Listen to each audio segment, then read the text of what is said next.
Hello, ഇനി നമുക്ക് വൻപയർ തോരൻ എങ്ങനെ തയ്യാറാക്കണം നോക്കിയാലോ. തൃശ്ശൂർക്കാരുടെ സ്പെഷ്യൽ വൻപയർ തോരൻ എങ്ങനെ തയ്യാറാക്കണം നമുക്ക് നോക്കാം. ആദ്യം തന്നെ ഒരു ചട്ടി വയ്ക്കുക, അതിലേക്ക് 2 ടേബിൾ സ്പൂൺ വെളിച്ചെണ്ണ ഒഴിച്ചു കൊടുക്കാം. തൃശ്ശൂർക്കാരുടെ സ്പെഷ്യൽ വിഭവമാണല്ലേ പരിപ്പ് കുത്തി കാച്ചിയത്, വൻപയർ തോരൻ. ഇതൊക്കെ എല്ലാ ആൾക്കാരും വെക്കുന്നതാണ്, എന്നാലും തൃശ്ശൂർക്കാരുടെ മെയിനായിട്ടുള്ള വിഭവങ്ങളാണ് ഇതൊക്കെ.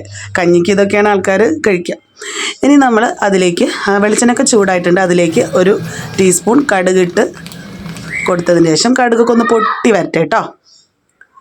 എന്നിട്ട് നമ്മൾ എന്താ അതിലേക്ക് ചേർക്കേണ്ടത്, ഒരു 5-6 ചെറിയുള്ളി, ഒരു 3-4-5 വെളുത്തുള്ളി കൂടുതലെടുത്തോളൂ കേട്ടോ. പിന്നെ ചതച്ച മുളക് അതിൽ മിക്സ് ചെയ്തിട്ട് ചതച്ച് വെച്ചിട്ടുണ്ട് കേട്ടോ. നമുക്ക് ഉള്ളിയൊക്കെ മൂപ്പിച്ച ശേഷം നമുക്ക് ചതച്ച മുളക് ഉണ്ടെങ്കിൽ അങ്ങനെ ഇട്ടിട്ടും കാച്ചെടുക്കാം കേട്ടോ. ഉള്ളി മുളകൊക്കെ നന്നായിട്ട് മൂത്ത മണം വരുമ്പോൾ നമ്മൾ ഒരു 2 തണ്ട് കറിവേപ്പില ചേർത്ത് കൊടുക്കാം. ഈ വൻപയർ തോരൻ മാത്രം മതി കേട്ടോ കഞ്ഞി കുടിക്കാനായിട്ട്. നല്ല ടേസ്റ്റാണ് കേട്ടോ.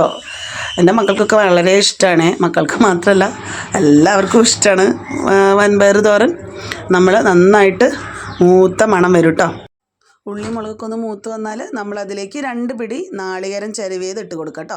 ആ നാളികേരം ഉള്ളിയും വെളുത്തുള്ളിയും വറ്റൽമുളകും കറിവേപ്പിലയും കൂടിയൊക്കെ നന്നായി ചേർന്ന് വരട്ടെ കേട്ടോ. അതിൽ വേണമെങ്കിൽ കുറച്ച് നമുക്ക് ഉപ്പ് ഇട്ട് കൊടുക്കാം കേട്ടോ. ഈ സമയത്ത് ഞാൻ പിന്നെ വൻപയർ വേവിക്കുമ്പോൾ മഞ്ഞൾപ്പൊടി ഉപ്പിട്ടിട്ട് വേവിച്ചതാണേ. ഇതുപോലെ വേവിച്ചെടുക്കാം. ഇത് 2 ഗ്ലാസ് വരെ ഉണ്ട് കേട്ടോ. നമുക്ക് വേവിച്ച പയർ അതിലേക്ക് ഇട്ട് കൊടുത്ത് നന്നായിട്ട് മിക്സ് ചെയ്തെടുക്കാം കേട്ടോ. ഇത് വെറുതെ കഴിക്കാനും നല്ല ടേസ്റ്റാണ് കേട്ടോ. ഇത് പയറിൽ കായിട്ട് വെക്കുന്നവരുണ്ട്, അത് ഇതുപോലെ തന്നെ കായ വേറെ വേവിച്ചിട്ട് ഇതിൻ്റെ കൂടെ മിക്സ് ചെയ്തെടുത്താൽ മതി.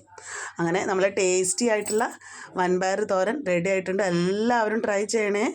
അപ്പോൾ ബൈ.